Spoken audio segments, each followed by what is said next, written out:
Assalamualaikum warahmatullahi wabarakatuh. Salam guru penggerak. Perkenalkan, saya Anang Fatur Rahman, calon guru penggerak angkatan 9 dari SMA Negeri 1 Ngerati, Kabupaten Pasuruan, Jawa Timur.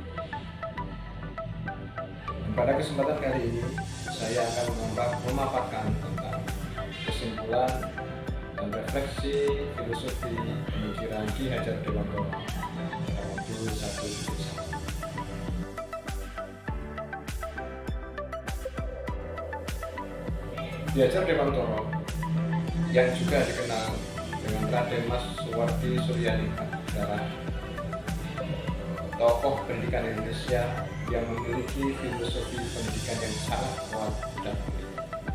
Beliau adalah pendiri Taman Siswa, sebuah gerakan pendidikan yang berfokus pada pendidikan rakyat pada era masa kolonial Belanda.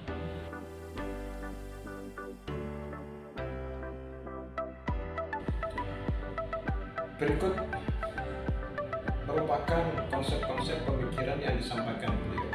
Yang pertama, tentang karakter dan moral, bahwa pendidikan tidak hanya sekitar bagaimana nilai akademik siswa, tetapi bagaimana juga pengembangan moral dan juga budi pekerti yang luhur tercipta ketika anak dikenakan kepada pendidikan. Kemudian pendidikan untuk semua, bahwa pendidikan tidak mengenal suku, agama, ras, antar golongan, kemudian latar belakang sosial, budaya, dan apapun. Pendidikan untuk semua kalangan. Kemudian pendidikan juga bagaimana untuk melatih anak-anak supaya mandiri terhadap tahapan-tahapan pendidikannya. Bagaimana dia mengerti dan punya semangat dalam diri mereka sendiri untuk berkembang. Pendidikan juga berbasis pada sosiokultural di sekitar atau yang disebut dengan kearifan lokal, sehingga pendekatan pendidikan berlandaskan pada budaya dan nilai-nilai yang ada di sekitar para siswa. Berikutnya juga adalah pendidikan yang berlangsung sepanjang hayat. Hal ini mencakup gagasan bahwa pendidikan seharusnya bukan masalah terbatas pada usia muda, tapi berlangsung sepanjang hidup.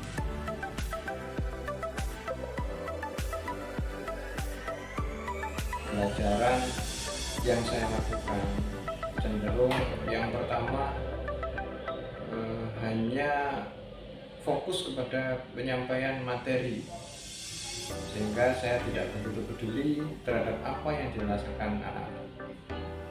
Yang kedua, target menyampaikan materi selesai, karena hanya sebatas menyelesaikan target kurikulum.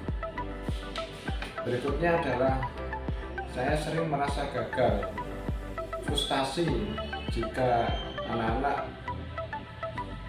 mendapat nilai yang jelek ketika ujian. Kemudian murid hanya sebagai objek, belum bisa menjadi subjek, sehingga pembelajaran terkesan seperti teacher center atau pembelajaran yang berpusat pada guru, sehingga saya sebagai guru terus terang merasa sangat kehabisan energi ketika mengajar anak-anak di dalam kelas. Kemudian saya tidak peduli apakah anak-anak saya benar-benar paham terhadap apa yang saya sampaikan, karena memang saya hanya menyelesaikan target kurikulum. Dan tentu ini yang juga sampai baru-baru ini bahwa saya sering menyuruh anak-anak untuk menghafal materi. dan ini juga sangat berat tentunya karena ada banyak sekali materi matematika di SMA ini.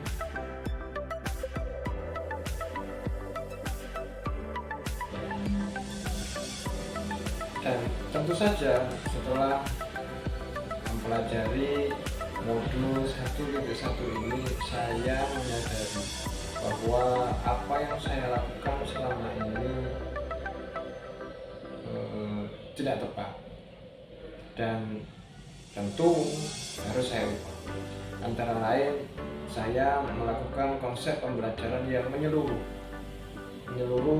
Ada banyak aspek yang bisa menjadi sasaran dalam kegiatan pembelajaran saya, antara lain aspek kognitif, aspek budaya, aspek sosial, aspek spiritual yang bisa saya sasarkan kepada anak-anak saya.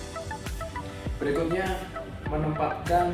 memposisikan murid-murid saya sebagai subjek, tidak lagi sebagai objek, sehingga betul-betul menjadi pembelajaran yang berpusat pada siswa atau student center, sehingga mereka merasa bebas dalam berpendapat, mereka bebas dalam bertugas.